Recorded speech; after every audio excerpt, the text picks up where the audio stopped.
성탄절을 제일 좋아하고 성탄절을 누가 제일 기다릴까요? 선물 받기 원하는 아이들일까요? 화이트 크리스마스 데이트를 원하는 연인들일까요? 아니면 크리스마스 대목을 노리는 호텔이나 장사꾼들일까요? 성탄절을 기다리는 것과 예수님을 기다리는 것은 다르다고 봅니다. 그렇게 볼 때 성탄절을 기다리느냐 기다리지 않느냐는 별로 상관이 없습니다. 어떤 분은 말하기를 비기독교 국가에 가봤더니 성탄절 추리가 기독교 국가의 성탄절 추리보다 훨씬 더 호화스럽다고 합니다. 문제는 예수를 기다리느냐 기다리지 않느냐라고 봅니다. 그래도 헤롯이 예수님을 기다리지 않는 것은 괜찮아요. 아니요, 기다리면 이상한 일이죠. 당연한 일이죠. 문제는 바리새인이나 제사장이나 성경학자들이 예수님을 기다리지 않은 것입니다. 오늘날 세상 사람들이 예수를 기다리지 않는 것은 당연하고 괜찮아요. 문제는 목사가, 장로가, 성도들이 예수님을 기다리지 않는 것이 큰 문제입니다. 최소한 수개월, 최대한 1년 이상이 걸려서 먼 거리를 목숨 걸고 찾아온 동방 박사들도 있었습니다. 그러나 몇 명의 목자들을 제외하고 그 가까이 있는 베들레헴에 있는 사람 중에 메시아 되시는 예수님을 찾아온 사람이 아무도 없다는 점입니다. 그보다 동방 박사에게 메시아가 베들레헴에서 태어난다는 것을 그렇게 정확하게 알려준 그 학자들은 왜 예수님을 알고 있으면서도 경배하러 오지 않았느냐 하는 것입니다. 그렇다면 오늘 이 성탄절과 세례 요한과는 무슨 관계가 있는가를 좀 생각해 보아야 합니다. 왜냐하면 세례 요한의 생애는 온통 그의 출생에서부터 죽음까지 예수님과 관계를 맺고 있기 때문입니다. 예수가 없다면 세례 요한도 존재할 수 없습니다. 세례 요한이 이 땅에 올 의미도 없습니다. 예수님보다 세례 요한은 6개월 먼저 태어나서 예수님의 길을 예비하고 예수님의 길을 평탄케 하러 온 자가 바로 세례 요한입니다. 오늘은 세례 요한의 성탄절을 생각해 보지요. 우선 세례 요한이 태어난 배경부터 우리가 좀 알아볼 필요가 있습니다. 여러분, 북왕조는 어느 나라에게 멸망을 했는가 하면 북왕조 이스라엘은 아수르에게 주전 722년에 멸망했어요. 하도 많이 말했으니까 좀 기억하는 게 좋아요. 남왕조 유다는 바벨론에게 언제 멸망했느냐? 주전 578년에 멸망했습니다. 남왕조 유다 온 나라는 무참하게 바벨론에게 집합했습니다. 모든 성도는 무너졌고 아름답고 그토록 견고하다는 예루살렘 성마저 폐허가 되고 맙니다. 예루살렘 성전은 온통 우상 숭배자들인 이방인들에게 철저하게 유린당하고 파괴돼 버렸습니다. 왕궁에 있던 모든 보물과 기물들은 심지어 제사 도구마저 바벨론으로 다 가져가 버렸습니다. 왕은 물론 왕족, 귀족을 비롯한 많은 사람들이 사슬에 묶여 바벨론으로 끌려가 그 옛날 저 애굽에서 그랬던 것처럼 처참한 노예 생활을 다시 시작했어야만 했습니다. 저들에게는 또다시 소망이 거의 없게 되고 말았습니다. 그러나 우리 하나님께서는 소망과 위로의 하나님이시니까 이 절망 가운데 특별히 에스겔 선지자를 통해서 너희들이 예루살렘으로 다시 귀환할 거라고 하는 소망의 메시지를 전해줍니다. 그런데 어떻게 기약이 없습니다. 어떻게 누가 모세 같은 선지자가 나타나서 다시 인도할 것인가? 그런데 바벨론이 그만 망해버립니다. 영원히 멸망하지 않을 것 같은 바벨론입니다. 새롭게 페르시아 왕조가 태어났습니다. 페르시아 왕조의 놀라운 사실은 애굽에서 그들을 인도할 때는 모세라는 사람을 통해서 10가지 기적을 행하고 홍해바다를 건너서 200만 명을 이끌어냈는데 이번에는 놀라운 일이 벌어졌습니다. 이방나라 페르시아의 고레스라는 왕이 이스라엘 민족을 고국으로 돌아가도록 귀한 명령을 내려주었다는 겁니다.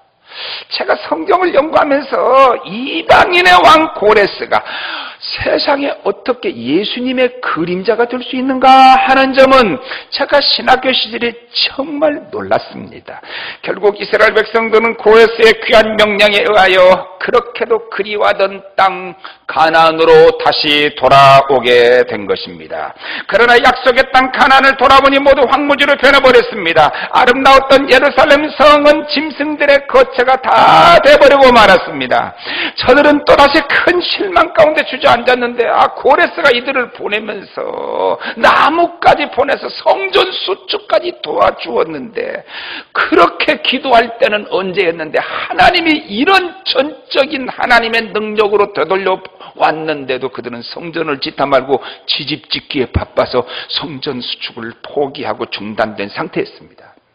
다시 이들에게 에스라와 느헤미야와 학개와 스가랴와 말라기 이 다섯 명의 선지자들이 그들을 격려하기도 하고, 특별히 이들이 자기 집만 짓고 성전을 짓지 않는 모습을 책망한 선지자가 학개입니다. 그래서 다시 그들은 성전 수축을 재건을 다시 시작을 해서 주전 516년에 다리오 왕 때 성전을 완성합니다. 자, 페르시아는 영원합니까? 또 페르시아가 망합니다. 알렉산더가 이끄는 헬라가 온 세계를 지배하게 되면서 여러분 알렉산더 모르는 사람 없잖아요. 헬라 시대가 왔는데 또다시 이 민족은 시련을 겪기 시작합니다. 신앙을 지키기 위해 많은 사람들이 목숨을 잃어야 했습니다. 다시 세월이 또 흘러서 이제는 헬라가 망하고 그렇게 자라는 로마가 다시 들어왔습니다. 여러분 로마의 10대 박해자를 생각해 보세요. 이 시기에 세례 요한과 예수님이 나타나신 겁니다. 이 다이아그램을 좀 잘 기억해요. 애굽에서 나와서 로마 시대까지를 보면 이러해요. 430년에 애굽에 종살에서 모세가 나타나서 그들을 이끌고 광야로 나와서 40년 동안 그들을 다 광야에 여호수아 갈렙을 빼고 다 죽게 하고, 그 다음에 요단강을 건너서 가나안 땅에 들어왔습니다. 가나안의 그 수많은 성들을 다 물리치고, 그리고 나서 거기서 하나님 말씀대로 살지 않으니까 하나님께서 또다시 이들을 바벨론에게 포로로 잡혀가게 했습니다. 페르시아 시대가 도래해서 고레스가 그들을 고맙게도 예수님의 그림자가 된 이방인의 왕이 그들을 귀환시켜 줬습니다. 다시 가나안 땅에 돌아왔습니다. 헬라가 세계를 지배했습니다. 많은 순교를 했습니다. 더 무서운 로마 시대가 도래해서 예수 믿는 사람을 잡아 죽이기 시작했습니다. 이것이 이스라엘의 역사의 모습인데, 우리 민족이 기구하다고 말을 하지만 우리도 기구합니다. 그러나 이스라엘민처럼 지구상에 이렇게 기구한 나라는 아마 없다고 해야 할 겁니다. 그런데 이보다 더 답답하고 안타까운 일이 벌어졌습니다. 하나님은 늘 말씀하시는 하나님인데 말라기 선지자를 통해서 말씀하시던 하나님이 그 후에 어떠한 선지자도 보내시지 않았다는 겁니다. 어떤 선지자도 없었습니다. 늘 하나님은 거기 계시며 말씀하십니다. 그런데 그 하나님께서 침묵하시는 것입니다. 절망 가운데 탄식하고 있는 백성들에게 선지자를 보내서 위로든 격려든 책망이든 해야 될 터인데 어떤 말씀도 주시지 않은 겁니다. 무려 그 기간이 얼마 동안이냐? 400년이나 됐습니다. 계시적 측면으로 보면 가장 어두운 암흑기라고 할 수 있습니다. 하나님께 책망이라도 들어야 이게 지금 옳은 거예요. 책망도 안 한다? 이 가장 무서운 거예요. 400년의 침묵을 깨고 광야에 외치는 자리에 소리, 세례 요한이 나타나는 겁니다. 짠짠짠 나타나는 게 짠짠. 아니, 짠짠짠은 없고 나타나는 겁니다. 예수님보다 6개월 먼저 태어나서 예수님의 길을 예배하려 온 자라는 점에서 성탄의 의미가 세례 요한에게 가장 클 겁니다. 누가복음 16장 16절에 무슨 말이 나오고, 율법과 선지자는 요한의 때까지라 이런 말이 나오거든요. 그러니까 요한은 선지자의 마지막이요, 곧 구약의 율법 시대가 마지막이라고 볼 수 있습니다. 과연 세례 요한의 성탄절은 어떤 성탄절이죠? 첫째, 세례 요한의 성탄절은 사명의 성탄절이었습니다. 사람이 왜 태어났는지 모른 채 우연히 태어난 존재로, 우연히 한 존재로 살다가 우연한 것으로 가는 존재가 인간이라면 이렇게 살았든 저렇게 살았든, 많았든 적었든, 존귀했든 천했든 허무입니다. 아무리 비싼 음식을 주어도 사형당하는 날 아침에 맛있는 음식 주었다고 먹을 사람은 한 사람도 없는 것과 같습니다. 우리는 참 사명, 진짜 사명을 찾아서 살아야 합니다. 그 사명을 위해 바로 살 때 내가 얼마나 많은 걸 소유했느냐의 문제가 아니라 거기에 참된 행복과 그리고 보람이 있는 것입니다. 존 오트버그의 책이 한국에 많이 번역됐는데요. 존 오트버그라는 사람이 쓴 책 중에서 그림자 사명이라는 책이 있는데 겉으로는 사명 같지만 주장은 사명이지만 사실은 사명이 아닌 거짓 사명을 말합니다. 만일 그림자 사명을 사명으로 알고 속이고 살면 그의 인생에는 절대 감사가 남지 않습니다.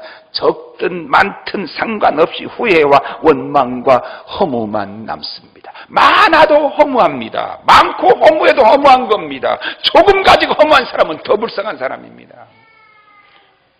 밥을 많이 진성찬을 난 배가 터지도록 먹고 난 그 다음날 아침 훨씬 더 속이 더 쓰리듯, 여러분은 경험이 없으신가 것 같습니다만은 비록 큰 삶을 살았어도 느끼는 허무감은 오히려 더 클 것입니다. 남들이 부러워하는 큰 삶을 살고도 후회하는 이유는 자기를 위해 살다 갔기 때문일 겁니다. 그러나 비록 작고 초라한 인생을 살았더라도 우리 예수님처럼 사명을 위해 살면 감사와 승리로 마칠 수 있는 줄 저는 믿습니다. 믿읍시다.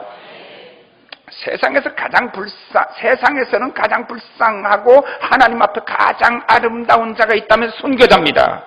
순교는 최고의 사명자들에게 주어진 최상의 복입니다. 인간이 적어도 내가 하는 일이 돈벌이를 위하고 나 자신의 행복을 위한 것이 아니고 그것을 통해서 사명을 가지고 일하는 사람이라면 그 속에 상당한 순교적 정신이 그 속에 있을 수밖에 없다고 봅니다. 성경을 보아도 그리고 경험적으로도 평소에 주를 위해 살지 않던 자가 어느 날 갑자기 용기를 내서 순교를 하는 것은 절대로 아닙니다. 주님을 온 마음과 정성을 다하여 사랑하고 늘 사모하고 목숨 걸고 충성하는 자가 순교하는 복을 받게 되는 것입니다. 그래서 순교자는 죽었지만 영원히 살아있는 것입니다. 우리 민족의 훌륭한 민족을 지킨 사람들을 잊을 수 있을까요? 안중근을 잊을 수 있을까요? 이 민족과 함께 영원히 살아있는 사람이죠. 우리 한국교회가 손양한 목사, 주기철 목사를 잊을 수 있을까요? 절대 잊지 못합니다. 인간이 사명으로 살지 않으면 무엇을 위해 사느냐? 사명이 없으면 정욕을 위해 삽니다. 동물과 별 차이가 없습니다. 육신의 정욕과 안목의 정욕과 그리고 이생의 자랑이 내 삶의 전부를 지배하고 맙니다. 또 사명으로 그걸 포장합니다. 이렇게 살아도 저렇게 살아도 환경과 조건을 초월하여 선명한 목표를 가지고 살다 가야 하는 존재가 짐승과 다른 인간이요 더욱이나 성도의 삶이 아닐까요? 우리는 그것을 사명이라고 합니다. 세례 요한은 사명을 위해 태어나 사명을 위해 살다가 사명을 위하여 죽어간 순교자의 인생을 살았습니다. 세례 요한의 사명은 두 가지로 요약돼요. 첫째는 예수님의 길을 예비하도록 구약에서부터 예언된 사람이었습니다. 예수님의 행적이 그렇게 많고 예수님 말씀이 많지만 사복음서가 다 기록하고 있는 사건이나 그리고 내용은 그리 많지 않다는 겁니다. 마태, 마가, 누가는 같은 입장에서 썼다고 그래서 공간복음이라 그러는데 더욱이나 공간복음이 아닌 요한복음까지 다 함께 기록하고 있다는 것은 놀라운 일인데 바로 세례 요한에 대하여 사복음서가 다 기록하고 있습니다. 예수님이 행한 기적을 다 쓰면 쌓을 곳이 없겠다고까지 표현을 했습니다. 그렇게 쌓을 곳이 없는 예수님의 이적 중에 사복음서가 다 기록하고는 유일한 이적, 기적은 하나밖에 없습니다. 그것은 바로 오병이어의 사건입니다. 마태복음 14장, 마가복음 6장, 누가복음 9장, 요한복음 6장에 나와 있는 사건이거든요. 마찬가지로 세례 요한에 대해 사복음서가 오늘 보는 마태복음 3장, 마가복음 1장, 누가복음 3장, 요한복음 1장, 3장 1장, 3장 1장 다 기록하고 있거든요. 3절 다 같이 봅니다. 시작. 그는 선지자 이사야를 통하여 말씀하신 자라 일러스되 광야에 외치는 자의 소리가 있어 이르되 너희는 주의 길을 준비하라 그가 오실 길을 곧게 하라 하였느니라. 믿음 하나님께서 만세전에 택해서 우리를 세상에 보냈으니까 우리도 같은 의미를 가지고 살면 훌륭합니다. 그러나 이렇게 성경에 최삼경이 예언되어 있지는 않잖아요. 근데 이사야 40장 3절에 명확하게 광야에 외치는 자의 소리가 되어 주의 길을 평탄케 하고 예비하라고 예언되어 있고 그 예언이 정확하게 이루어지고 그 예언이 사복음서가 기록하고 있다는 겁니다. 그렇게 볼 때 세례 요한의 복음적 위치는 참으로 놀라운 것입니다. 주의 길을 준비하러 왔기 때문입니다. 주의 길을 평탄케 온 자로 예언처럼 그는 주의 길을 준비했고 자신의 사명을 위하여 목숨을 내어 놓았습니다. 세례 요한처럼 살다가기가 두려운가요? 아니요. 세례 요한이 저는 부럽습니다. 두 번째, 세례 요한의 사명은 광야에 외치는 자의 소리라고 말했습니다. 꼭 제사장들이나 레위인들은 예수님에게도 똑같은 질문을 하거든. 사람들에게 인기가 있어 사람들이 광야로 막 세례 요한에게 밀려가니까 야, 내가 누구냐 가서 묻습니다. 그 묻는 이유는 뭔지 압니까? 내가 누구 편이냐를 꼭 묻기 위해서 묻는 겁니다. 정치인들은 누구든지를 막론하고 누가 인기가 올라가면 저 사람이 누구 편이냐가 제일 문제입니다. 왜? 내 편이 아니면 나를 해롭게 할 사람이니까. 제일 무서운 것은 독재자는 군중밖에 없어요. 그때 세례 요한이 뭐라고 말하냐니까 나는 광야에 외치는 자의 소리라고 말합니다. 세례 요한은 대제사장의 가문에서 태어났습니다. 집안에서 사랑이나 무사람들의 칭찬과 관심 속에 성장했음에 틀림이 없습니다. 그러나 그는 기꺼이 고난의 광야로 가서 외치는 자의 소리로 살다가 죽었습니다. 이스라엘의 광야 체험은 참 특별한 체험입니다. 광야에 발을 벗고 좀 걸어보기도 하고 좀 더 오래 광야에 텐트를 치고 좀 언제 한번 있어보고 싶기도 합니다. 그 광야에서 제일 먼저 생각나는 것은 광야를 주로 찾아간 예수님 그리고 광야에서 외쳤던 세례 요한이 생각납니다. 세례 요한은 제일 먼저 흔들리지 않는 사명자였습니다. 당시 유대사회 각계각층 모든 사람들은 광야의 나붓기는 갈대처럼 주체성이 없이 생존을 위하여 먹고 살기 위해서 흔들리는 인생을 살고 있었습니다. 이것이 대부분의 인생들입니다. 어떤 경우에도 세례요한은 그러나 흔들리지 않았습니다. 하나님의 사람들은 흔들리지 않아야 됩니다. 성경에 뭐라고 말했는가 하면 말씀에 서 있는 사람, 하나님께 붙들린 사람, 심지가 견고한 사람이라 그래요. 작은 말 하나, 작은 사건 하나, 작은 손해 하나, 그리고 작은 루머 하나에도 흔들리는 사람들이 대부분의 인간들입니다. 무슨 일 하나만 터져보세요. 그냥 오수수수수 온 나라가 유언비어 하나라도 흔들립니다. 그러나 흔들리지 않는 지도자가 있어야 하는데 흔들리지 않는 견고한 사람들이 교회를 지켜야 되고 민족을 지켜야 하는데 그러지 못하면 삽시간에 흔들려 망해버립니다. 40-50년 오래 쌓은 안정도 1-2년 안에 뿌리채 흔들려버리기 쉬운 겁니다. 견고한 사람, 흔들리지 않는 사람으로 살다 갑시다. 두 번째, 세례 요한은 두려움이 없는 사명자였습니다. 옛날이나 지금이나 권세를 잡은 자들에게 바른 말을 한다는 건 참으로 어려운 일입니다. 옳은 말을 하고 부귀 영화가 찾아온다면 누구나 다 옳은 말을 합니다. 그러나 대부분 옳은 말, 바른 소리를 하는 것은 생명부지하기도 힘들고 굶어 죽기를 자처하는 일입니다. 나만이 아닙니다. 내 가족까지 비참하게 만듭니다. 대부분의 충신들은 바른 말을 하다가 다 귀양살이와 감옥에 갔다고 하는 점을 어떻게 이해하시겠습니까? 이거야 뭐 세례요한은 죽기를 결심한 거지요. 당시에 최고의 권세자 헤롯을 향해서 그의 죄를 지적해요. 다 알아도 죄를 지적하지 않아요. 그러다가 그는 결국 헤롯의 생일날 목이 잘려 돼지 머리가 잘라져서 있는 것처럼 소반에 그의 머리를 잘라서 그에게 드려지는 순교의 피를 흘렸다고 마태복음 14장에 말했습니다. 북한의 장성택 사건이 어떻게 번질까? 이것이 북한이 붕괴가지고 남북통일이 되면 좋겠다는 생각을 하면서도 그러나 또 한편으로 지금 남북통일 되면 뭐 되겠습니까? 우리가 그에게 감당해야 될 우리의 마음의 준비는 되어 있습니다. 저는 남북통일이 되는 날 우리 교회가 해야 할 일이 정말 엄청나고 교회가 힘써서 감당해야 될 일들이 있을 것으로 보입니다. 만일 제가 목표를 하는 동안에 그리고 제가 있는 동안에 남북통일이 된다면 어떤 것이라도 우리가 감당할 모든 걸 동원해서 감당하고 싶습니다. 여러분 지금 저 북한 체제의 김정은에게 바른 말을 할 수 있는 사람 한 사람이나 있겠습니까? 그건 불가능한 일입니다. 그건 뭐 죽기를 자처하는 일입니다.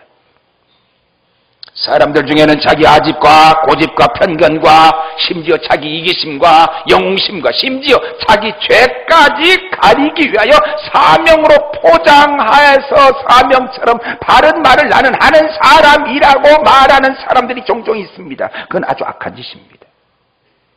진실을 말할 용기를 가진 자는 시대마다 그리 많지 못합니다. 내게 불이익이 찾아오고 내게 경제적 손실이 찾아오고 내가 어떤 것을 감수해도 그리고 사랑하기 때문에 말할 수 있는 사명의 말을 하신 일이 있습니까? 할 수 있습니까? 그것도 방한 통수들이지 뭐 밖에 대고는 말 못해요. 이상합니다. 제가 신학 교수들을 폄하하는 건 아닙니다. 신학 교수들은 학교에서 무슨 비판을 해도 별로 그것이 밖으로는 안 넘어갑니다. 이렇게 안으로 담이 쳐져 있어서. 천주교 비판을 그 안에서 하면요, 별로 반응을 안 보입니다. 근데 밖에다가 천주교 비판 한번 해보십시오. 막 천주교가 막 집중 공격해. 깜짝 놀랐습니다. 지금 우리 장신대 총장님이신 김명정 총장님이 천주교 비판에 그걸 짧게 하나 실어가지고 우리 교회신학 실었더니 우와 무서웠어요. 그래서 제가 지난번에 총장님 만나서 그래요. 이거 잘못하면 교수님들이 방한통수 됩니다.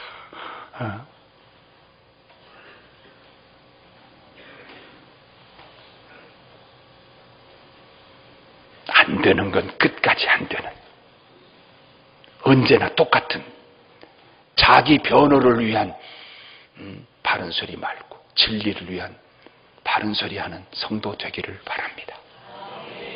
세 번째, 요한은 겸손한 사명자입니다.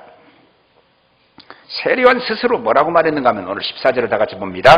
시작. 보라, 세상 죄를 지고 가는 하나님의 어린 양이로다. 그는 흥하여야 하겠고 나는 쇠하여야 하리라. 이 세상에 내가 우하면 너는 좌하고 내가 좌하면 내가 우하라는 법은 있어도 내가 우하면 나는 좌하고 내가 좌하면 내가 우하겠다는 법은 별로 그렇게 사는 사람 없습니다. 이 세상에 내가 흥하고 내가 내 다음으로 흥하든지 아니면 너는 망하더라도 나는 흥해야 된다고 생각하지 너부터 흥하고 나는 쇠야 된다고 살아가는 사람은 부부간에도 없습니다. 내가 흥하고 교회도 그 다음에 망해도 내가 흥해야 됩니다. 사람들은. 세례요한은 그는 흥해야 되겠고 나는 쇠하리라. 부러워요. 부럽습니다. 여러분. 11절 다 같이 봅니다. 시작. 나는 너희로 회개케 하기 위하여 물로 세례를 주거니와 내 뒤에 오시는 이는 나보다 능력이 많으시니 나는 그의 신을 들기도 감당치 못하겠노라. 이게 사명자입니다.